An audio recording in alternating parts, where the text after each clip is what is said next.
दोस्तों नमस्कार। इस सबकी तस्वीरें आप देख रहे हो हरियाणा की ताकत चैनल के माध्यम से। हरियाणा की राजनीति की यदि हम बातचीत करें तो दुष्यंत चौटाला का नाम ना आए और हरियाणा की राजनीति पूरी हो जाए, ये बात हजम होने वाली नहीं है। दुष्यंत चौटाला के दिमाग में पक रही एक खिचड़ी आज आप सभी के सामने परोस देते हैं। जी हाँ, वो राजनीति की खिचड़ी सुनकर बीजेपी के कई नेताओं की होश भी उड़ जाएंगे। आपने देखा होगा बीते दिनों अमित शाह जी से दुष्यंत चौटाला की मीटिंग हुई थी और हरियाणा का गठबंधन जो है अमित शाह जी के चलते अमित शाह जी के साथ ही हुआ था।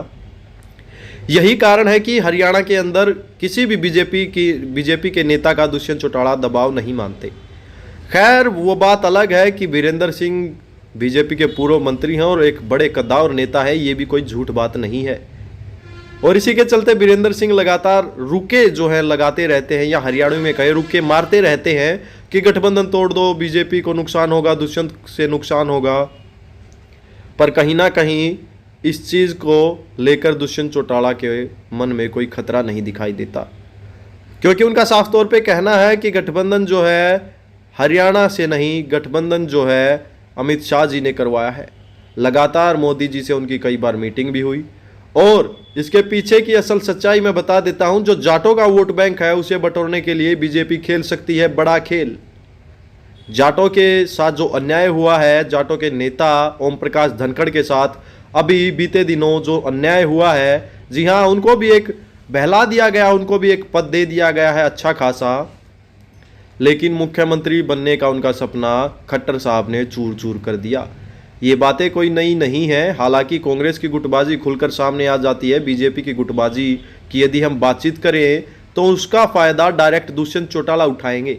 वो बातें आगे बताते हैं, उससे पहले हम खट्टर साहब का जिक्र कर लेते हैं।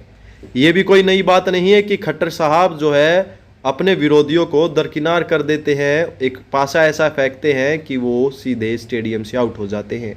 जी हाँ, चुनावी स्टेडियम से आउट कर देते हैं मुख्यमंत्री अपने विरोधियों को। भूपेंद्र हुड्डा के गढ़ सोनीपत की हम बातचीत करें और गोहाना विधानसभा से टिकट मांग रहे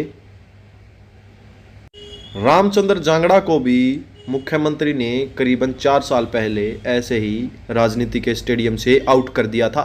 जी हाँ, यदि रामचंद्र जांगड़ा को गोहाना से बीजेपी की टिकट जो है वो मिल जाती और वो जीत जाते, उनको कहीं ना कहीं खतरा था कि नॉन जाट के चलते वो भी मुख्यमंत्री के दावेदार हो सकते हैं और कहीं ना कहीं कद्दावर नेता हो जाते, वो बैकवर्ड समाज के या यूं कहें जांगड़ा समाज के बड़े नेता हो जाते और एक दबाव बन सकता था और उनका मुख्यमंत्री की लाइन में नंबर आ सकता था। उससे पहले ही खट्टर साहब ने जांगड़ा साहब की छुट्टी कर दी। खैर, वो बात अलग है। जांगड़ा समाज को खुश करने के लिए उन्हें राज्यसभा का पद दे दिया गया। अब बातचीत कर लेते हैं दुष्यंत चौटाला जी की। खैर, ओम प्रकाश धनखड़ तो मुख्यमंत्री नहीं बदलवा पाए, मुख्यमंत्री खट्टर साहब को कुर्सी से नहीं हटा पाए, परंतु कहीं ना कहीं खट्टर साहब के भी मन में ये बातें हैं कि उनकी कुर्सी जा सकती है। खैर, अभी नहीं तो 2024 में जा सकती है। और वो कैसे, वो भी आप सभी को बता देते हैं। बीते दिनों आप सभी ने सुना होगा जब खट्टर साहब ने कहा था, एक उनका इंटरव्यू था, उसकी क्लिप वायरल भी हुई थी कि दुष्यंत चौटाला ने कहा था पेंशन जो है क्या उनसो करेंगे। खट्टर साहब ने कहा था ये दुष्यंत की नहीं, ये बीजेपी की सरकार है और गठबंधन तो आप सभी को पता है कैसे मजबूरी में हुआ था। जी हाँ, और दुष्यंत चौटाला इसी के चलते किसी की दाब नहीं मानते, बीजेपी में किसी का दबाव नहीं मानते। दुष्यंत चौटाला ने कहा गठबंधन जो है हरियाणा से नहीं, गठबंधन अमित शाह जी ने करवाया था। और ये जो लगातार मीटिंग चल रही है, इसके पीछे के सियासत की जो सच्चाई है वो आप सभी को बता दे। 2024 के अंदर खुद अमित शाह जी या मोदी जी बड़ी रैली करके दुष्यंत चौटाला के सिर पर हाथ रख सकते हैं, उनसे हाथ मिला सकते हैं। सीधे तौर पे जाटों का वोट बैंक प्राप्त करने के लिए वो दुष्यंत चौटाला को भी सीएम घोषित कर सकते हैं। जी हाँ, सीएम का उम्मीदवार यदि दुष्यंत चौटाला को घोषित कर देती है बीजेपी 2024 में, तो हरियाणा की सियासत में बड़ा बदलाव आएगा, उलटफेर होगा। भूपेंद्र हुड्डा के मुख्यमंत्री बनने के सपने को चूर चूर कर सकते हैं दुष्यंत चौटाला।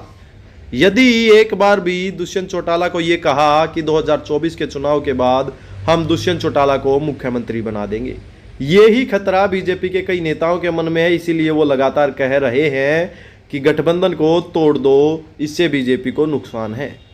जी हाँ, देखते हैं खैर आगे क्या होता है क्या नहीं। राजनीति के अंदर हर चीज़ संभव है, इस बात को आप जानते हो।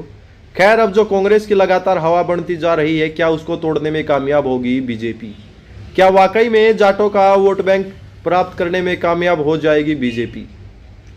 क्या दुष्यंत के सिर पर रख के मुख्यमंत्री बनने का ताज बीजेपी खेल सकती है बड़ा खेल?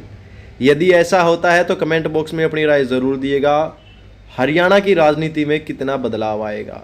और हरियाणा के अंदर गठबंधन के चलते दुष्यंत चौटाला को यदि 25 सीट भी दी गई और हरियाणा का मुख्यमंत्री बनने का सपना दिखाया गया, तो हरियाणा के जाट वोटर क्या कर सकते हैं? क्या वो वाकई में दुष्यंत चौटाला की तरफ जा सकते हैं या फिर हुड्डा साहब को ही अपना नेता मान के आगे चलेंगे?